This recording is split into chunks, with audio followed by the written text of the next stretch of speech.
As you can see, we're not operational at the moment. On the 9th of July, we got that dreaded phone call which said that Swanwick School was on fire. I think it was about 9:30 to 10:15 at night. I got a phone call from Gareth, and he notified me what had happened, and then I telephoned Laura Rowe and spoke to her. I think she was on the scene actually at the time when I spoke to her on the Friday night itself, so the fire was still burning, fire brigade was out there, etc. Yeah. Initially, we thought it may be just a small bin fire, but as I arrived, turned the corner to see the roof of the school on fire. This was obviously extremely devastating, not only to me, but to the staff, the young people, and the wider community of Fairways. The Saturday morning, myself and Gareth and Laura and Craig, we all met on site at the fire at Manor Farm Cottage itself, looked at the school and then went through the action plan that I had started for us to discuss and consider, and then we swung that into place on the Saturday morning, yeah.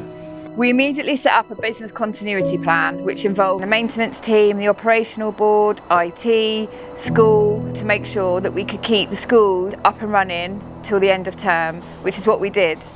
Now today we want to start a little story and introduce you to what we've done since the fire started. The plan, for what I remember off the top of my head, was broken into different categories. So there was obviously the making safe of the site, because we've got residents at Manor Farm Cottage, so we needed to make sure that nobody was going to, get on site, get into the actual building itself and get damaged. We also had to run with, the second priority had to be, how are we going to maintain an educational provision for the last 2 weeks of term. So that was going to be very much about location, about notifying parents, about having work that could be prepared. The school team were exceptional in making sure that the young people will continue to be educated throughout, whilst in the background another team were working on the site of what you see behind you. My name's Nigel Kirk, I'm the project surveyor for this contract for Modulec. We obviously realised it was a very fast programme to get the job sorted out, but we had the kind of contacts to sort it out, and we obviously procured all the materials and things we needed, labour to carry out the job.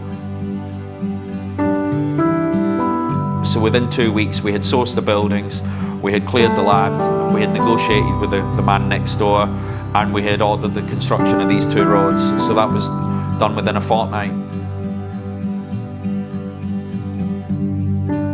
In terms of getting ready, yeah, it's been a bit mad, like watching everyone pull together, from the top down to the bottom, from all the staff kind of running around, getting the classrooms ready and stuff like that.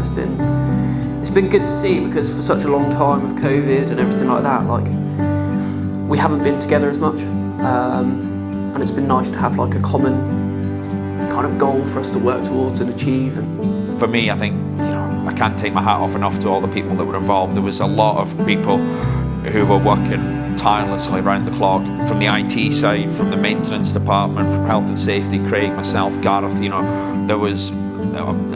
this is probably the biggest challenge that I've undergone in Fairways in such a short period of time.